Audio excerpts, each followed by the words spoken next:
Hello प्यारे बच्चों, welcome to our channel physics Patna से। प्यारे बच्चों, आपके लिए गुड न्यूज़ है।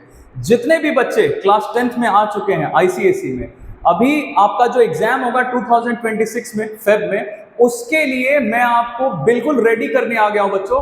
हर एक topic starting from the very first topic that is force up to radioactivity, जितने भी टॉपिक्स है बच्चों, हम सारा चीज कवर करते हुए जाएंगे और इतना अच्छा कमांड कर लेंगे उस पर कि आप मुस्कुराते हुए जाएंगे और सारा का सारा चीज, सारा जितने भी क्वेश्चंस हैं उनका आंसर करके आएंगे और खूब अच्छा मार्क्स स्कोर करेंगे बच्चों। तो आइए स्टार्ट करते हैं। जो हमारा सबसे पहला टॉपिक है फोर्स। इस वीडियो में मैं आपको चार चीजों के बारे में बताऊंगा। पहला, फोर्स क्या होता है। दूसरा, टॉर्क क्या होता है, जिसको हम मोमेंट ऑफ फोर्स भी बोलते हैं। तीसरा, कपल क्या होता है। और चौथा, मोमेंट ऑफ कपल क्या होता है ना बच्चों। तो आइए स्टार्ट करते हैं। सबसे पहला चीज, फोर्स क्या होता है। यहां पे मैंने ऑलरेडी आपके लिए डेफिनेशन लिख रखा है, मैं पहले समझा देता हूं आपको इसके बारे में, फिर आपको ये रटने की जरूरत नहीं पड़ेगी, है ना। जैसे मान लीजिए कोई भी बॉडी हमारे पास है, अगर वो रेस्ट पे है तो उसको रेस्ट से मोशन में लाना है तो फोर्स लगाना पड़ता है। अगर कोई बॉडी मूव कर रहा है ऑलरेडी, तो उसका अगर स्पीड बढ़ाना है या कम करना है तो हमें फोर्स लगाना पड़ता है। फॉर एन एग्जाम्पल, हम साइकिल चला रहे हैं, साइकिल चलाते वक्त हम पेडल पे फोर्स लगाते हैं तभी तो स्पीड बढ़ता है। या फिर अगर हम ब्रेक्स अप्लाई करते हैं तो जो रबर पैड्स होते हैं, आपने देखा होगा ब्लैक कलर का रहता है, तो those rubber pads they are rubbed against the rim of the wheel, जिसकी वजह से फ्रिक्शन होता है और धीरे धीरे स्पीड कम हो जाता है और फाइनली साइकिल रुक भी सकता है। या अगर हमें मोड़ना हो, टर्न करना हो साइकिल, तो हमें हैंडल पकड़ के फोर्स लगाना पड़ता है। तो ये सारे चीजों को अगर हम कंक्लूड करें बच्चों साथ में, तो हमें फोर्स का डेफिनेशन मिल जाएगा। कोई भी रिजिड बॉडी अगर है, उस पर अगर हमने फोर्स लगाया तो बॉडी का स्टेट ऑफ रेस्ट या स्टेट ऑफ मोशन चेंज हो सकता है। अगर कोई बॉडी नॉन रिजिड है तो उसका शेप चेंज हो सकता है। लेकिन मान लीजिए अगर मैं कोई फोर्स दीवार पे लगाऊं तो दीवार तो इधर से उधर जाएगा नहीं, रेस्ट से मोशन में आएगा नहीं। लेकिन वो फोर्स हम लगा तो रहे हैं, तो इस कंडीशन में वो फोर्स क्या कर रहा है, वो कोशिश कर रहा है कि बॉडी को मूव करवाया जाए, लेकिन कर नहीं पा रहा है। इसी के लिए हम एक टर्म यूज करते हैं बच्चों, टेंड्स टू चेंज। देखिए क्या लिखा हमने, it is an external cause that इधर changes or tends to change the state of rest or motion of a rigid body। या तो रेस्ट मोशन में ले आएगा या मोशन चेंज कर देगा या फिर कोशिश करेगा ये सब करने का। और अगर कोई बॉडी नॉन रिजिड हुआ तो उसका शेप चेंज कर देगा। It is quite simple. तो आई थिंक कि अब आपको ये हर एक टर्म रटने की जरूरत नहीं पड़ेगी, क्योंकि आपको ये समझ में आ गया होगा। अब देखिए फोर्स का फॉर्मूला क्या होता है बच्चों, आपने पढ़ा होगा m × a, that is mass, और a क्या है, एक्सेलरेशन। अब ये आया कहां से, ये आया न्यूटन सेकेंड लॉ से। अगर इसका डेरिवेशन आपको जानना है बच्चों, तो मैं इसके लिए अलग से एक वीडियो अपलोड कर दूंगा, क्योंकि अभी फिलहाल हमारा फोकस है टॉर्क पे, मोमेंट ऑफ फोर्स पे, मोमेंट ऑफ कपल पे, है ना। तो फोर्स इक्वल m × a है। अब देखिए इसका ऐसा यूनिट क्या होता है, ऐसा यूनिट बच्चों इसका होता है न्यूटन, है ना। ऐसा यूनिट है न्यूटन, जिसको पूरा लिखना है तो स्मॉल n से स्टार्ट करना है और सिर्फ इसका सिंबल देना है तो कैपिटल N। कोई भी यूनिट अगर साइंटिस्ट के नाम के बाद रखा गया है तो आपको पूरा लिखना है तो स्मॉल लेटर से स्टार्ट करना होता है और सिर्फ सिंबल देना है तो कैपिटल लेटर। सीजीएस यूनिट क्या होता है, फोर्स का dyne, and it has got no abbreviation, no symbol. ये हम हमेशा पूरा ही लिखते हैं। अब देखिए डिफाइन करना है हमें 1 न्यूटन को। आज मैं आपको ये बहुत इंटरेस्टिंग चीज बताने वाला हूं बच्चों। आपको पूरे फिजिक्स में चाहे कोई भी यूनिट डिफाइन करने बोला जाए, आप 2 स्टेप्स फॉलो करेंगे जो मैं अभी आपको बताने वाला हूं। जैसे मुझे बोला गया 1 न्यूटन को डिफाइन करने, तो हम सबसे पहला काम ये करेंगे, हम सोचेंगे कि न्यूटन यूनिट किसका है, ये तो फोर्स का यूनिट है। तो बच्चों देखिए मैं आपको लिख के बता रहा हूं क्या करना होगा आपको। सबसे पहला काम आपको करना है, स्टेप 1 में आप क्या करेंगे, ये न्यूटन किसका यूनिट है जिसको डिफाइन करने बोला जा रहा है, वो फोर्स का यूनिट है। तो हम फोर्स का फॉर्मूला लिख लेंगे। हमने फोर्स का फॉर्मूला लिख लिया, क्या होता है, m × a।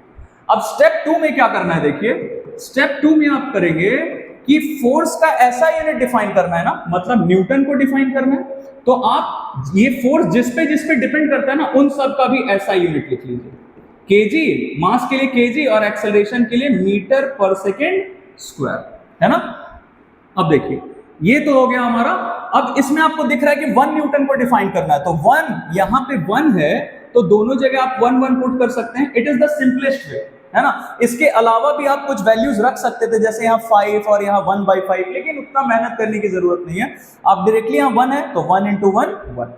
अब ये आप अपने लैंग्वेज में आसानी से डिफाइन कर सकते हैं। आप क्या बोलेंगे कि if a force of 1 Newton is applied on a body of mass 1 kg, then it is accelerated by, मतलब the body is accelerated by 1 meter per second square। तो बहुत आसान है बच्चों, आप किसी भी यूनिट को डिफाइन कर सकते हैं और इसके लिए जरूरी नहीं है कि आप हर यूनिट को रटे याद करें कि पास्कल 1 पास्कल को डिफाइन करो, 1 वॉट को डिफाइन करो, 1 जूल को डिफाइन करो। आप सबके लिए यही 2 स्टेप्स फॉलो करिए, आपका काम बहुत आसानी से हो जाएगा। अब जैसे 1 डाइम को डिफाइन करना है तो बच्चों ये मैं आपको हिंट दे देता हूं, ये आपके लिए काइंड ऑफ असाइनमेंट होगा कि 1 डाइम को कैसे डिफाइन करेंगे। अब देखिए 1 डाइम को डिफाइन करना है ना, तो हमने फोर्स का सीजीएस यूनिट लिया है, तो फोर्स का सीजीएस यूनिट लिया है तो ये जिस पे डिपेंड कर रहा है उन सब का भी सीजीएस यूनिट लेंगे। जैसे मास के लिए क्या होगा ग्राम, और ये एक्सेलरेशन के लिए क्या होगा सेंटीमीटर पर सेकंड स्क्वायर, क्योंकि मीटर की जगह तो सेंटीमीटर ले लिया सीजीएस यूनिट में, लेकिन टाइम में वी आर लकी एनफ कि टाइम के लिए आप MKS, CGS, FPS, SI system of unit कुछ भी ले उसमें सेकंड ही आता है। अब आपको दिख रहा होगा बच्चों यहाँ 1 और यहाँ 1 पुट किया तो हम डिफाइन कर सकते हैं, है ना। चलिए नेक्स्ट चीज मैं आपको बताता हूं जो बहुत फ्रीक्वेंटली हमारे काम भी आता है और पूछा भी जा सकता है। 1 न्यूटन में कितना डाइन होता है? 1 न्यूटन में बच्चों होता है 10 टू द पावर 5 डाइन। अब ये आया कैसे ये भी मैं आपको बता देता हूं। देखिए 1 न्यूटन इक्वल टू, अभी हमने ये लिखा था, देखिए 1 न्यूटन किस पे डिपेंड करता है 1 kg और मल्टीप्लाइड बाय 1 मीटर पर सेकंड स्क्वायर। तो हम वही करेंगे 1 kg मल्टीप्लाइड बाय 1 मीटर पर सेकंड स्क्वायर। अब देखिए न्यूटन को डाइन में कन्वर्ट करना है, मतलब ऐसा यूनिट को सीजीएस यूनिट में, तो ऑब्वियसली ये ऐसा यूनिट है, इसको सीजीएस यूनिट में अगर लिखें तो 1000 ग्राम लिख सकते हैं। वैसे ही 1 मीटर में कितना सेंटीमीटर, तो अगर हम सेंटीमीटर में लिखें तो हम क्या लिख सकते हैं 100 सेंटीमीटर पर सेकेंड स्क्वायर। तो आपको यहां से दिख रहा होगा बच्चों 3 0 इधर 2 0 इधर, तो 10 to the power 5 gram centimetre per second square. अब इसी की जगह हम क्या लिखते हैं बच्चों डाइन, है ना, तो 10 to the power 5 dyne 1 newton बनता है। It is quite simple. चलिए आगे बढ़ते हैं। नेक्स्ट है बच्चों टॉर्क क्या होता है या फिर मोमेंट ऑफ फोर्स क्या होता है। बहुत आसान सा कॉन्सेप्ट है। जैसे अभी देखिए ये बॉडी यहां पे रखा हुआ है, it is free to move, ये कहीं पाइवटेड, ये कहीं पे फिक्स्ड नहीं है। इस पे मैं अगर फोर्स लगाऊं तो जिस डायरेक्शन में फोर्स लगाया जाए ये उसी डायरेक्शन में मूव करने लगता है, मतलब लीनियर मोशन करता है।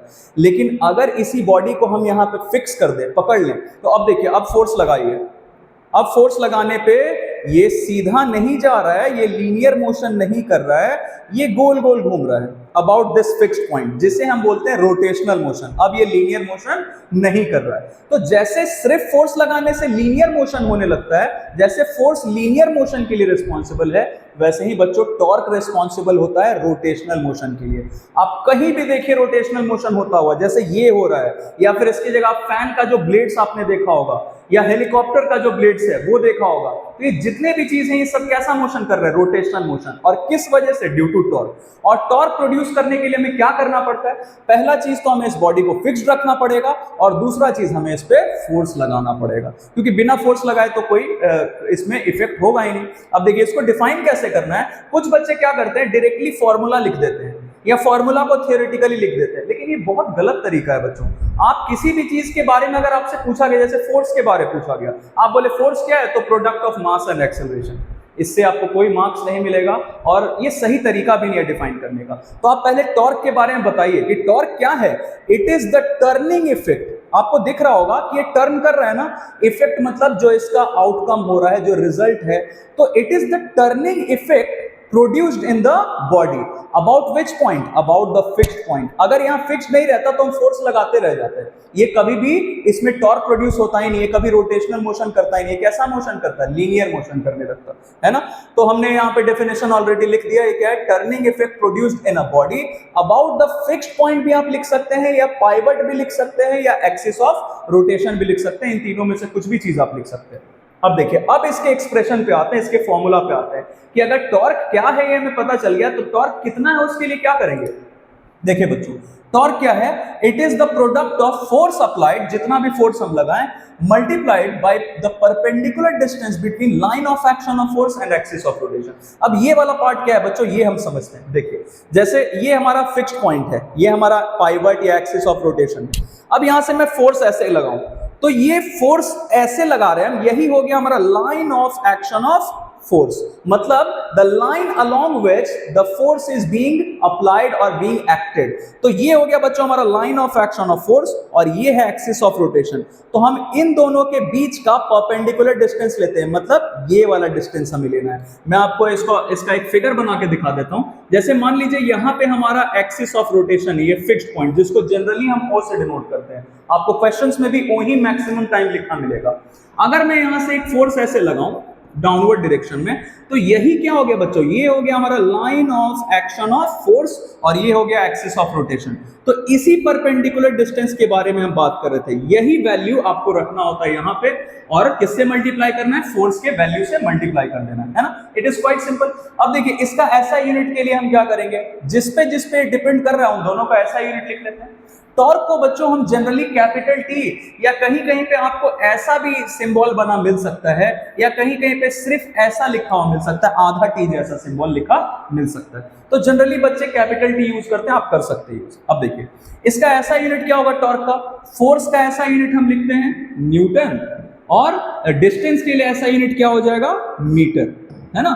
तो न्यूटन मीटर क्या हो गया बच्चों, इसका ऐसा यूनिट हो गया टॉर्क का। लाइकवाइज सीजीएस यूनिट बोला गया तो क्या करेंगे, फोर्स के लिए सीजीएस यूनिट डाइन और डिस्टेंस के लिए सीजीएस यूनिट सेंटीमीटर। तो ये हमारा सीजीएस यूनिट हो गया टॉर्क का, है ना। चलिए आगे बढ़ते हैं।